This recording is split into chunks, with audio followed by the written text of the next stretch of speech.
On y va sur la ruche, les mecs, il est l'heure de passer au niveau de la ruche. Nous avons quelques mois après la récupération de l'île des pirates. Petit sous-sujet, on va parler d'Ochoku. J'ai une vidéo il y a pas longtemps, quelques jours, et j'ai dit Ochoku, il était tellement chaud, après la mort de Xebec, il y a personne qui est venu lui prendre la ruche. Il y en a beaucoup qui ont découvert l'info à travers ma vidéo, et il y en a beaucoup qui sont venus me voir. C'est vrai l'info comme quoi Barbe Noire, que Barbe Noire a dit qu'il a eu besoin de Kobe, merci Kobe et tout. Je dis bah ouais. Et ça prouve que un membre des Rocks, on voit à quel point c'est la maladie mentale. Hein. Barbe Noire, comme l'a dit Uken, c'est pas un petit, il a dit merci Kobe. On oublie juste l'eau aussi, parce que c'est l'incident de Rocky Port. C'est l'incident de Rocky Port qui a mené au fait que Teach a pris la ruche. Et Trafalgar Law, tu fais bien de le dire. Ouais. Tu fais bien de le dire. Ah ouais. Et Trafalgar Law, exactement. Donc ouais, tour de table, du coup, Ken, toi tu penses quoi? Ochoku, le malade mental, personne n'a pris la ruche.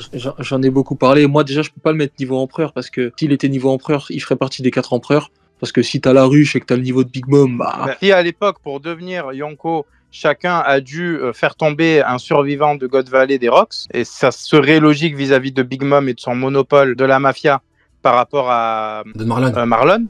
Ouais. Donc du coup, il y a moyen que à l'époque, les premiers Yonko qu'on a vu arriver devaient chacun faire tomber une légende de la piraterie, potentiellement un ancien Rocks, pour prendre ce poste-là. Et la preuve, c'est que Shanks qui a fait tomber Loki, qui voulait être qui était affilié à Xebec. Donc on a un truc encore à ce niveau-là, des anciens affiliés à Xebec qui ont probablement dû tomber pour que les Yonko se forment. Ouais, mais pour moi, ça reste quand même en dessous de Big Mom. Pour moi, si on te met 4 empereurs, en fait, il faut pas non plus, comment dire, aller à l'encontre de tout ce que le manga nous a montré. Et pour moi, c'est impossible que Ochoku il ait le même niveau que Big Mom Empereur à son prime. T'as vu, quand on dit 4 empereurs, les 4 pirates les plus puissants, c'est que c'est les plus puissants maintenant. Par contre, on n'est pas obligé de parler en empereur après, ouais. Où ouais, tu voulais en ça, venir, du par coup, contre, ouais. Par contre, pour moi, c'est juste en dessous.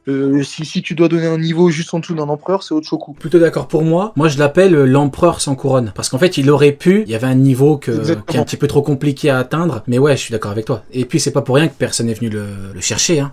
Mine de rien. Bah, c'est ça, il maîtrise la ruche. Déjà, pour maîtriser la ruche, faut être soit niveau empereur, soit juste en dessous, mais il faut avoir un niveau de malade mental. Tu peux pas maîtriser la ruche avec des milliers de pirates et tout si t'es... Frérot, ils ont essayé d'effacer Xebec de l'histoire et ils sont pas allés sur la ruche. Est-ce qu'on se rend compte quand même du niveau du mec qui tenait ça? C'est vrai. Bah ouais, mais c'est l'île aux pirates. C'est vrai, le GM voulait l'île et tout, et Ochoku il aura dit niet. Hein. Ah, ouais. Et en vrai de vrai, ça fait presque la taille d'un pays, parce que quand tu regardes le navire de Moria par rapport à la ruche, il est minuscule. Donc en vrai, la ruche, ça a même la taille d'un pays. Donc avec tous les milliers de pirates qui y vivent et tout, quand on sait que lui, c'était le boss, c'est que forcément, ça le met à un niveau de fou furieux. Et c'est pour ça que moi, je me suis dit que vraiment, la dernière fois, tu m'avais posé la question, est-ce que pour moi, l'équipage de Barbe Noire, il dépassera celui des Rocks? Bah, c'est trop compliqué. Quand tu vois que juste en Ochoku vieux, Barbe Noire, il a eu du mal à s'en débarrasser et tout. Et d'ailleurs, j'ai posé la question la dernière fois, c'est dommage qu'on n'ait pas la temporalité exacte de quand Kuzan rejoint les Rocks et de quand est-ce exactement que ça s'est passé, la prise de la ruche avant le massacre de l'équipage de Barbe Blanche ou après ou autre. Mais c'est après. Kuzan... De quoi c'est après?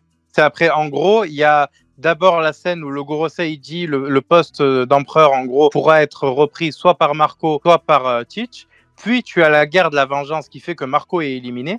Et ensuite, tu as du coup la prise de la ruche pendant l'incident de Rocky Port qui promeut Teach en tant qu'empereur. En fait, on a cru pendant longtemps que c'était la guerre de la vengeance qui avait fait de Teach un empereur, mais c'est après...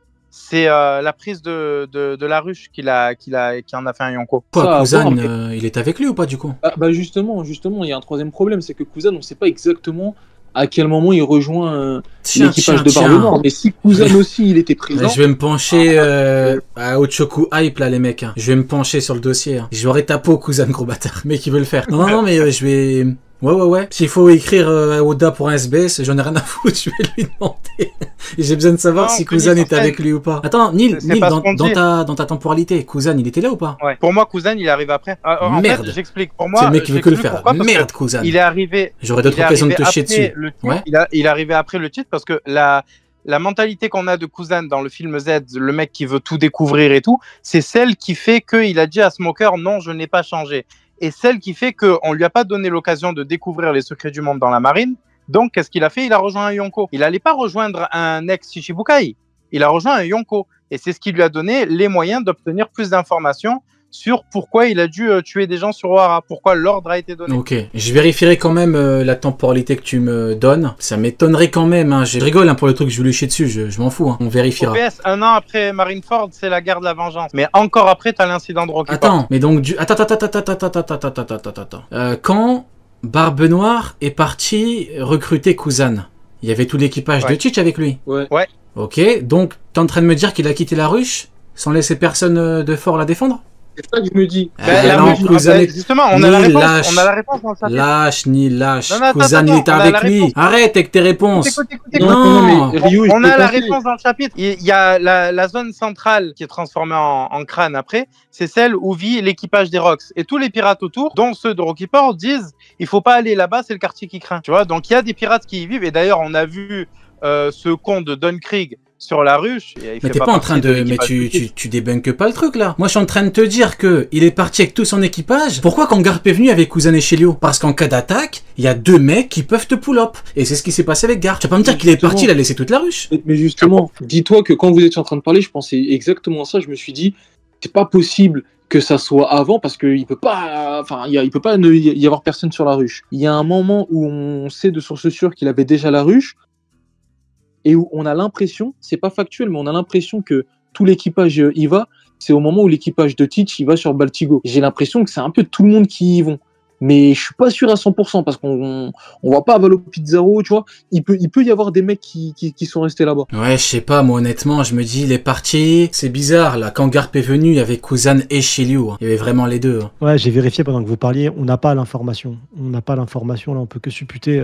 On sait pas, c'est flou quand est-ce qu'il a rejoint. Ah oui. On n'a pas l'info. Sony, tu sais que tu te fais engueuler dans les commentaires pour de Prime pour l'utilisation du mot supputé. Non, je suis désolé. Il y avait tout l'équipage avec lui. Jamais de la vie il va laisser la ruche. Alors que tout le monde, on se comprend. Ok. Donc là, Garp, il aurait pris la ruche alors, tout seul. Il y aurait pas eu Shiryu, un mec fort. Il aurait fumé la ruche. Il aurait pris. C'est ce que je me dis, ça a l'air compliqué aussi. Jamais de la vie, jamais. Après Neil, t'as raison quand tu dis qu'il y a des mecs forts aux alentours et tout. Ça c'est, j'ai envie de te dire, c'est plutôt factuel. Moi je te dis que jamais de la vie, Barbe Noire, il va prendre tous ses gars, il va se balader en laissant son territoire comme ça. Non. Kuzan était avec lui, ça augmente la hype d'Ochoku. Tout simplement. Maintenant, après, si vous êtes pas d'accord, vous êtes pas d'accord, hein, mais moi je suis plutôt... Je rigole hein, pour le truc de... J'ai pas besoin de ça pour chier sur Kuzan, vous inquiétez pas. Hein. C'est plus pour essayer de déterminer la vérité. Hein, et j'ai l'impression qu'on se dirige plus sur un... Ochoku était un véritable maître des lieux, ce qui donne encore plus de crédit, parce que mine de rien, c'est le sujet. Hein. L'équipage de Xebec, hein. T'imagines? Regarde, ouais. Tu t'imagines même c'est lui qui avait le fruit d'Avalo Pizarro avant lui. Ça veut dire qu'il vient sur l'île, il a le fruit de l'île qu'il maîtrise parfaitement et tout. Il peut y avoir beaucoup de scénarios où Ochoku prendre son île, c'est pas facile. Hein. Ouais. Attends. Avalo Pizarro. Mais non, il a fait pas le fruit de la ruche. Il avait le fruit de l'île de la ruche, mais il est parti voir Kuzan avec Teach. Ouais, il avait pas le fruit. Non, il avait pas le fruit. Donc Ochoku était vivant. Les mecs, vous m'aurez pas. Je chie sur Kuzan. Je chie sur Kuzan, vous ne m'aurez pas. Kuzan, attends, je n'ai rien à foutre de ce qu'il dit dans les commentaires. Je chie sur Kuzan, ok? Je viens de prouver que Kuzan était dans l'équipage quand ils sont partis chercher la ruche. Et quand Barbe Noire dit « Merci Kobe, grâce à toi et Rocky Port et blabla », Kuzan était là. Parce que Pizarro a le fruit de la ruche. Neil, tu peux arrêter de faire le con, s'il te plaît, avec Kidros Pardon. Un peu plus sérieusement. Ou Ken, j'ai l'impression que je dis pas n'importe quoi. Tout ce que t'as dit, moi je suis d'accord. Hein. T'as vu, moi je me posais la question, mais comme j'ai dit tout à l'heure, le seul moment où on peut dire que tout l'équipage est sorti de la ruche, c'est pour aller à Baltigo. Mais même là, à ce moment-là, Teach, il a très bien pu partir et laisser Kuzan là-bas, laisser... Pizarro, on l'a vu? Attends, si on a vu Pizarro, c'est bon. Non. On l'a pas vu? Non, on n'a pas vu Pizarro. Bizarre. On n'a pas vu Pizarro, on n'a pas vu Katarina Deva. Bizarre. On n'a pas vu Vasco Chos. Bizarre. Voilà. On n'a pas vu Sanguano Wolf, je crois. Frérot, on a la temporalité. Il a pris le fruit de la ruche pour le donner à Pizarro pour lui dire maintenant tu restes sur l'île. C'est toi qui gères le terrain, tout simplement. Désolé. Ce qui est sûr, on a la temporalité. À part pour aller pull-up Marie-Joie ou faire un truc dans le genre, je vois mal Pizarro avec le fruit de l'île sortir de l'île en vrai. Non, jamais. Donc, encore une fois, Ochoku, la maladie mentale. La maladie mentale. C'était chaud. Sony, toi? Ouais, c'est ça. On peut que théoriser. On n'a pas l'information juste encore. Est-ce qu'on l'aura un jour? Je pense pas. Mais quoi qu'il arrive, il avait la ruche. Quoi qu'il arrive, c'est pas n'importe qui. Il a rejoint les Rocks et du coup, pour revenir sur le chapitre et sur les Rocks, tous les pirates dans les Rocks, ici, il y a aucune fraude. Il y en a pas un mec où tu te dis, mais qu'est-ce qu'il fout là, lui? Je comprends pas. Bon, si, peut-être un. Peut-être que Strezen, bon, lui. Pleure. Comment ça, pleure? Strezen Pleure, il est trop fort. Le mec qui a fait la carrière de Big Mom. Bah oui, il est trop fort, arrête. Manipulateur, ouais. Pleure, Sony pleure. Ce genre pleure. Et c'est tous des monstres, en fait. Ils sont tous extrêmement forts. Donc ça me choque pas du tout. Et si tu arrives à contrôler la ruche, de toute façon, on l'appelle la ruche parce que quand tu arrives là-bas, tu te fais attaquer par des millions d'abeilles. Ils sont nombreux. C'est un carnage. C'est difficile de combattre sur la ruche. Donc quoi qu'il arrive, récupérer la ruche, c'est compliqué. Un ancien membre des Rocks en plus, c'est pas n'importe qui. Si jamais Rocks décide de s'allier à toi, c'est parce que tu es puissant. De toute façon, il recherche que la puissance pour s'allier actuellement. Il recherche rien d'autre. Xebec nous donne la réponse lui-même, tu vois. Il y a pas de doute. Et même le mode opératoire de Barbe Noire. Barbe Noire, c'est un mec extrêmement réfléchi. On a la réponse dans le manga. S'il a besoin d'une stratégie alors qu'il est parti dans le niveau le plus hardcore d'Impel Down, prendre des pirates monstrueux qui sont quand même puissants, arriver avec 2 fruits du démon et lui-même et se dire il faut une stratégie, on peut pas récupérer la ruche comme ça, c'est que c'est pas n'importe qui. On a notre réponse directement, quoi. Barbe Noire, tu penses que c'est un mec réfléchi ou que c'est un mec qui sait déjà comment procéder?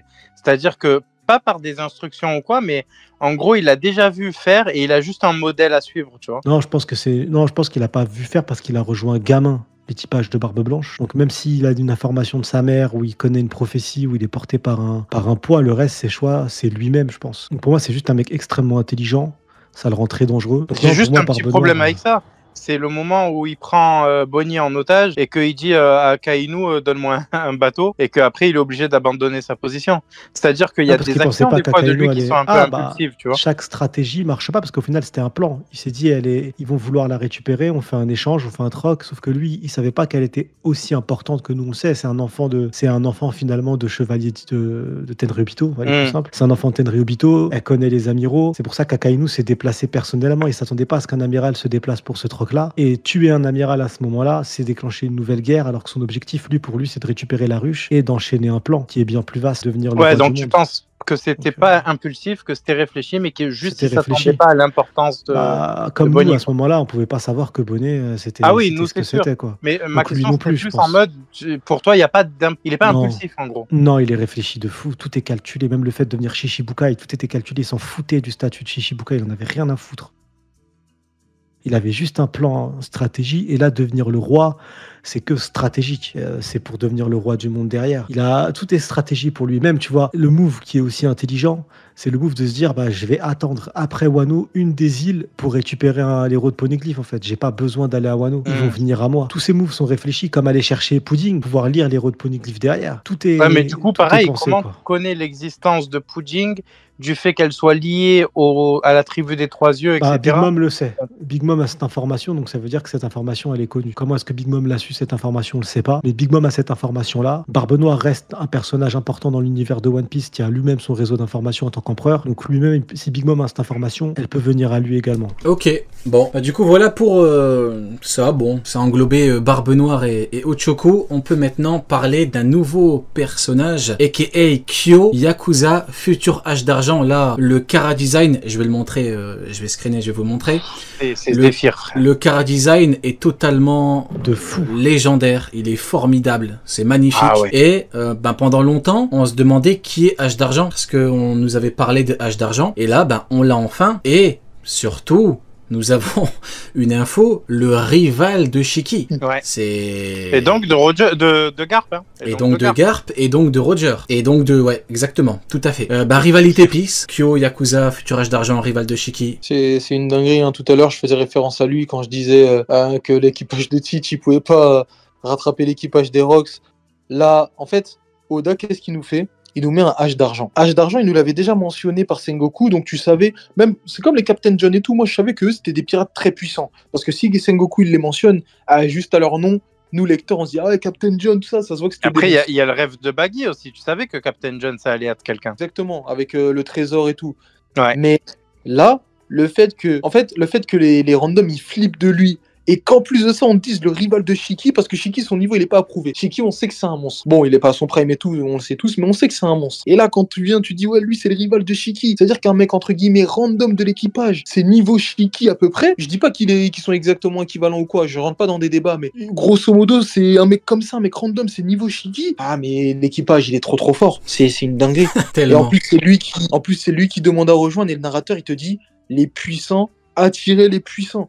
Donc en fait, il veut te faire comprendre qu'il n'y a pas un mec dans l'équipage des Rocks qui est en dessous d'un autre ou quoi. C'est que des monstres. Je tiens à dire que pendant longtemps, on disait H d'argent, et en gros, ça parlait de lui pas forcément comme un random, mais en gros, vu qu'on n'avait pas de design, on n'avait pas d'infos sur lui et tout, on balançait son nom un petit peu comme si on balançait un truc. Mais regardez ce qu'Oda a fait. Hein. Là, il est peut-être, et même j'ai envie de dire certainement plus fort que Big Mom de l'équipage de Xebec. Hein. On a peut-être l'équivalent du 3e commandant. On a le 3e commandant, rival de Shiki. On a Barbe Blanche 1er, Shiki 2e, H d'argent 3e. Les mecs, je suis terrifié. Ce chapitre me terrifie. Ouais, rendez-vous bien compte que la réputation de Yogoro, elle est fondée. Regardez les Yakuza de son époque. Oui, j'aime bien. Ouais. C'est vrai. Tu vois, le mec qui maîtrise le Ryuo, qui l'apprend à Luffy, regardez les Yakuza de son époque. On a Shiki, Kyo, c'est une dinguerie. Avec l'autre aussi, Kurozuma, ou je sais pas quoi, là. Enfin, il y en a un qui a été dessiné à part, où on te dit le boss Kuramada, ou je sais pas quoi, là. Quand on voit les générations de Yakuza et de personnages qui viennent de Wano Kuni, le fait que Sengoku regarde bizarrement Akainu quand il lui dit c'est bizarre que toutes les huiles de ce monde ont un rapport avec Wa. Non, tu trouves pas qu'il y a un truc bizarre mais frérot, avec Wa? Et il le regarde. T'as raison avec Yogoro, hein. Parce qu'il faut pas oublier que à l'époque, c'était chaud, et Oda nous a mis un autre élément qui nous fait comprendre pourquoi c'était chaud, les daimyo. Hein. On avait 3 Daikengo. Daikengo, c'est le plus grand titre au niveau de l'escrime. En dessous, t'as Kengo, après t'as Kenshi, etc. Mais c'est quand t'atteins la meilleure, le top, entre guillemets, au niveau des épéistes, t'es Daikengo. Les daimyo, les 3, t'es des Daikengo. Hein. C'est un truc de fou furieux. Je comprends maintenant pourquoi... À l'époque, c'était chaud, Wano. Hein. Regarde les daimyo, c'est la maladie mentale. Hein. Et les Kurokoma, merci Ishun. Et on a du coup les Yakuza de notre époque là, les plus jeunes que Yogoro, qui le respectent tous. Et Oden qui le respectait. Oh, il faut pas oublier ça. Attends, je viens de capter.